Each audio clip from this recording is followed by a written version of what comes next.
What do you think of when you imagine Ireland? Music? History? Storytelling?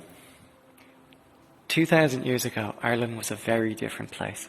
The stories were still there. Legends of Finn McCool, Cú Chulainn and the Two of the Donnan were known all across Ireland. And the ones who told these stories were revered as the wisest and most well-respected people of the country. Because in Ireland, stories served many functions. They served as genealogies, used to trace back royal family lines to legendary heroes like Cuncaber or Niall of the Nine Hostages. They also served as historical accounts of the world and landscape, using mythological accounts of heroism to explain the mysteries of the world.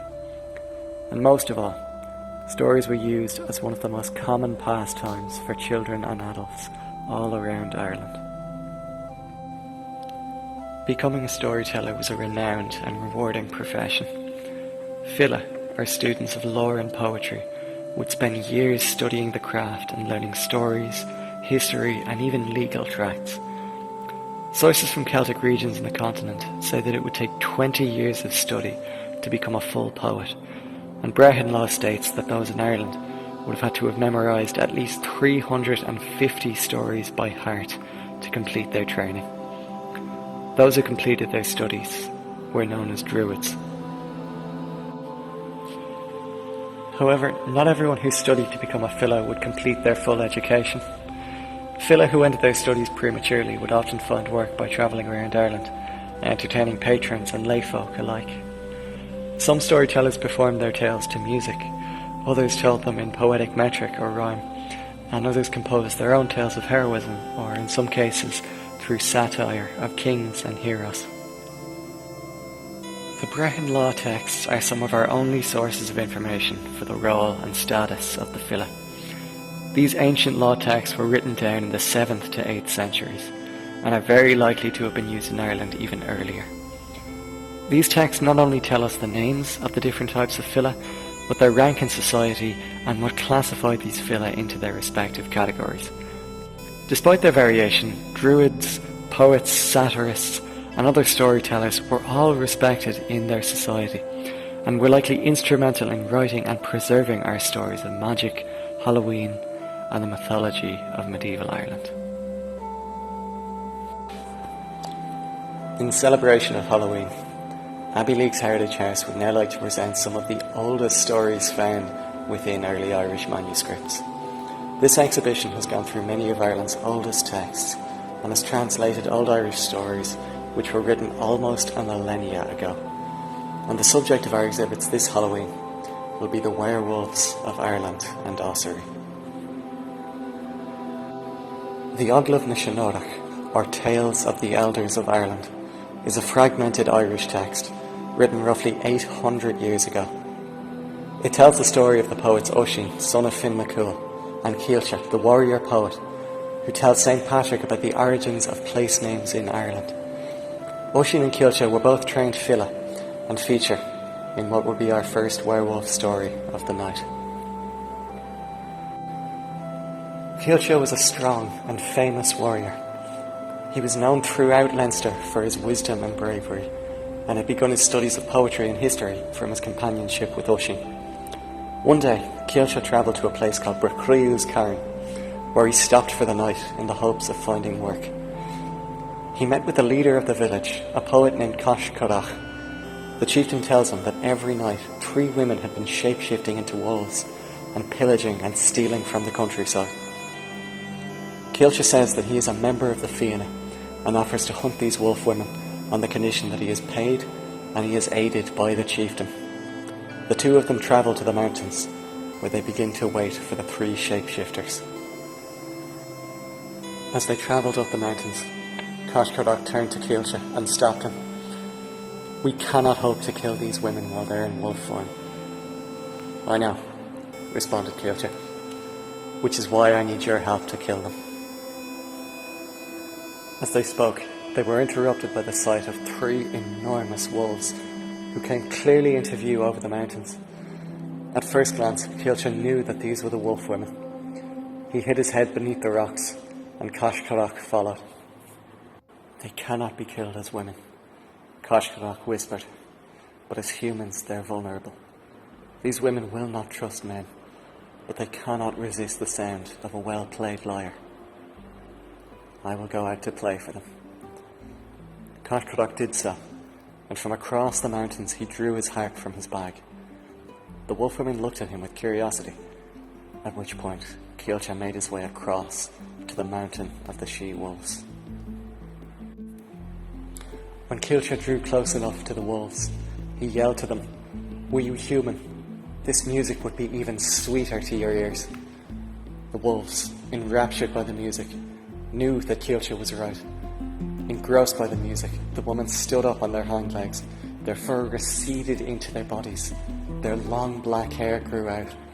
And standing in the place of these wolves were three crooked, horrid-looking women. As the women approached the druid playing his lyre, Kilcha picked up his poisoned spear, and with a throw, he launched the spear towards the three werewolves and pierced their three bodies with his one spear. Kilcha then rejoined Koshkarok, and together they cut off the heads of the three wolves in their human form. The heads were taken to the fortress of Brocreu's cairn, where the village celebrated the slaying of these monsters, and according to the text, that hill was then named the Glen of the Wolf Shapers, or Glen MacClear. This story is at least 800 years old, and again, maybe even older. It was very common for place names in medieval Ireland to be named after stories, and wherever the Glen of the Wolf Shapers was, it was one of the many parts of Ireland associated with wolves and werewolves. In the late medieval period, werewolf stories became more common. In Europe, those suspected of being werewolves or lycanthropes were burned at the stake right up until the 17th and 18th centuries, and many of the stories of the time centre around priests who would combat the werewolves by either removing their curse, banishing them, or in some cases, executing them. One story of this nature appears in Ireland as told by Geralt of Wales from the 12th century. This story is commonly known as the Werewolves of Ossory. In 1182, a travelling priest and his apprentice were journeying southward from Ulster to Meath. One evening, as the sun was setting, they reached a sprawling wood which ran around the northern border of Meath. With nowhere else to turn, the priest and his apprentice apprehensively entered the woods and set up camp for the night. Hours passed, and the priest took up watch. As he watched the fire flicker and die down, he became aware of the sounds coming from outside the forest. The sounds of gentle footsteps came closer and closer until they were outside the brush of his camp. Before the priest could call out, a voice came from the woods. "Rest secure, and be not afraid, for there is no reason you should fear where no fear is." As the priest began to wake up his young apprentice, a wolf entered into their camp and began to slowly approach the two. The priest implored the wolf to stay away, to which the wolf replied, "I will not hurt you, father, for I was born a man of Christian faith." The priest, recognizing the voice from earlier, beckoned the wolf over. He asked why the wolf could speak and how he knew the tenets of Christianity, to which the wolf replied, "There are two of us, a man and a woman. We are natives of Ossory who, from the curse of St. Natalis, Abbot of Ossory, are compelled every 7 years to put off the human form. We depart from the dwellings of men, and at the end of 7 years, if we survive, can return to our home county, where two others take our place.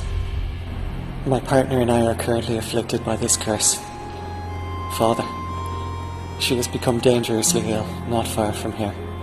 She is at the point of death. Please, Father, give her the consolations of her last rites." At his word, the priest and his apprentice followed the wolf deep into the woods. The two men and the wolf entered a hollow of a wooden groove, where they were led to a sickly female wolf. The wolf was trembling under the groove, with deep, heavy breaths and groans that, to the priest, sounded like the noises of a woman. The priest knelt next to the wolf, and began to give her her last rites. When he finished, the wolf woman thanked him and asked if she could have one more request from him. The priest agreed, and her wolf husband came up to her.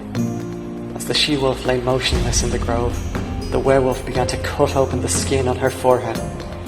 The priest went to stop him, but before he could speak, he saw that where the wound was made, the body of an old woman lay beneath the skin of the wolf.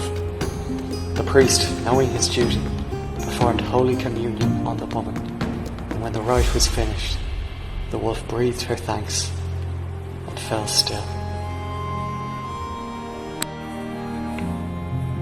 The man-wolf returned in silence with the other two men back to their camp. The three rested and slept unburdened for the rest of the night, and when the three awoke, the two men prepared to set off for their journey. The wolf gave his thanks to the priest and promised safe passage should he ever return to the woods while the curse remained. The priest asked why the people of Ossory had been cursed to live as wolves, to which the wolf replied, "For the sins of our nation and their enormous vices, the anger of the Lord has fallen to this generation. We will suffer the unknown sins of our ancestors, but should we follow the ways of God and keep his commandments, we will be secure and invincible until he lifts our curse." This story was written nearly 900 years ago and shows many of the beliefs and perceptions surrounding werewolves at the time. In the medieval period, to be a werewolf was seen as a curse from God or Satan and was a sign of sin.